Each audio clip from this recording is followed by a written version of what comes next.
বিয়ের 5টা বছর পেরোতে না পেরোতেই কেন অনেক পুরুষ নিজের স্ত্রীর প্রতি অনীহা আর পর স্ত্রীর প্রতি আকর্ষণ অনুভব করেন। প্রেমের শুরুতেই সব কিছুই নতুন লাগে। একে অপরের প্রতিটি কথা, প্রতিটি অভ্যাস, প্রতিটি মুহূর্ত রোমাঞ্চকর মনে হয়। কিন্তু সময়ের সঙ্গে সেই নতুনত্ব স্বাভাবিকভাবেই কমে আসে। অনেকে ভুল করে মনে করেন ভালোবাসা কমে গেছে। আসলে কমে যায় না ভালোবাসা, বদলে যায় তার প্রকাশের ধরন। যারা এই পরিবর্তনকে বুঝতে পারেন না, তারা নতুন উত্তেজনার খোঁজে অন্য কারোর প্রতি আকৃষ্ট হতে পারেন। সম্পর্কে যোগাযোগের অভাব।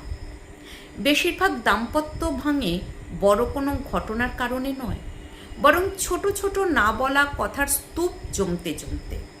যখন স্বামী স্ত্রী একে অপরের অনুভূতি শোনেন না, সমস্যাগুলো নিয়ে খোলামেলা কথা বলেন না, তখন মানসিক দূরত্ব তৈরি হয়। সেই শূন্য জায়গায় যদি বাইরে থেকে কেউ সামান্য গুরুত্ব দেয়, প্রশংসা করে বা সহানুভূতি দেখায়, তখন অনেকেই ভুলভাবে সেটাকে ভালোবাসা বলে মনে করে। একঘেয়ে জীবনের ক্লান্তি, সংসারের দায়িত্ব, চাকরি, সন্তানের পড়াশোনা, অর্থনৈতিক চাপ সব মিলিয়ে অনেক দম্পতির জীবন যান্ত্রিক হয়ে যায়। রোমান্টিক সময়, একসঙ্গে কোথাও বেড়ানো, গল্প করা কিংবা ছোট ছোট আনন্দ ভাগ করে নেওয়ার অভ্যাস হারিয়ে যায়। তখন কেউ কেউ মনে করেন সমস্যার কারণ তার সঙ্গী, অথচ প্রকৃত সমস্যা হলো একঘেয়ে জীবনযাপন, অবাস্তব প্রত্যাশা। সিনেমা, ওয়েব সিরিজ, সামাজিক যোগাযোগ মাধ্যমে অনেক সময় এমন এক কল্পনার জগৎ তৈরি করে যেখানে সব সম্পর্ক সবসময় রোমাঞ্চকর এবং নিখুঁত। বাস্তব জীবনের সঙ্গী কখনোই সেই কল্পনার চরিত্র হতে পারেন না। এই অযৌক্তিক প্রত্যাশা হতাশা তৈরি করে এবং বাইরের কারোর প্রতি আকর্ষণ বাড়াতে পারে। আত্মনিয়ন্ত্রণের অভাব। সব আকর্ষণই ভালোবাসা নয়। কোনো সুন্দর মানুষকে দেখে আকর্ষণ অনুভব করা স্বাভাবিক মানবিক অনুভূতি, কিন্তু সেই অনুভূতির ওপর নিয়ন্ত্রণ রাখা পরিণত মানসিকতার পরিচয়।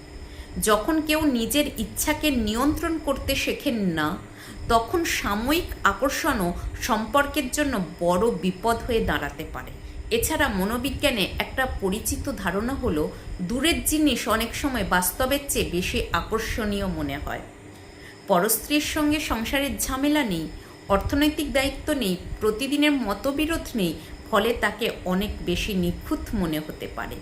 কিন্তু বাস্তবতা হলো সেই সম্পর্ক যদি একদিন সংসারে পরিণত হয়, তাহলে একই ধরনের দায়িত্ব, মতভেদ এবং চ্যালেঞ্জ সেখানে উপস্থিত হবে। মানসিক অপূর্ণতা। অনেক সময় মানুষ শারীরিক কারণে নয়, মানসিক শূন্যতার কারণে অন্য সম্পর্কে জড়িয়ে পড়েন। সম্মান না পাওয়া, গুরুত্ব না পাওয়া, বারবার সমালোচিত হওয়া কিংবা নিজের অনুভূতি প্রকাশের সুযোগ না থাকা একজন মানুষকে বাইরের কারোর কাছে মানসিক আশ্রয় খুঁজতে প্রভাবিত করে। শুধুই কি পুরুষের সমস্যা? না, নারীরাও কখনো কখনো নিজের স্বামীর প্রতি অনীহা অনুভব করতে পারেন বা অন্য কারোর প্রতি আকৃষ্ট হতে পারেন। তাই এটাকে শুধুমাত্র পুরুষের সমস্যা হিসাবে দেখা ঠিক নয়। সম্পর্কে অসন্তুষ্টি, মানসিক অবহেলা, একাকিত্ব বা অপূর্ণতা যে কোনো মানুষের ক্ষেত্রেই এমন অনুভূতির জন্ম দিতে পারে। সম্পর্ক টিকিয়ে রাখার উপায়। ভালো সম্পর্ক কখনো নিজে নিজে টিকে থাকে না। প্রতিদিন একটু একটু করে সময়, যত্ন, আন্তরিকতা বিনিয়োগ করতে হয়। একসঙ্গে সময় কাটানো, খোলামেলা কথা বলা, একে অপরের প্রশংসা করা, ভুল হলে ক্ষমা চাওয়া, ছোট ছোট আনন্দ ভাগ করে নেওয়া এবং প্রয়োজনে দাম্পত্য পরামর্শ গ্রহণ করা সম্পর্ককে আবার নতুন করে প্রাণবন্ত করে তুলতে পারে।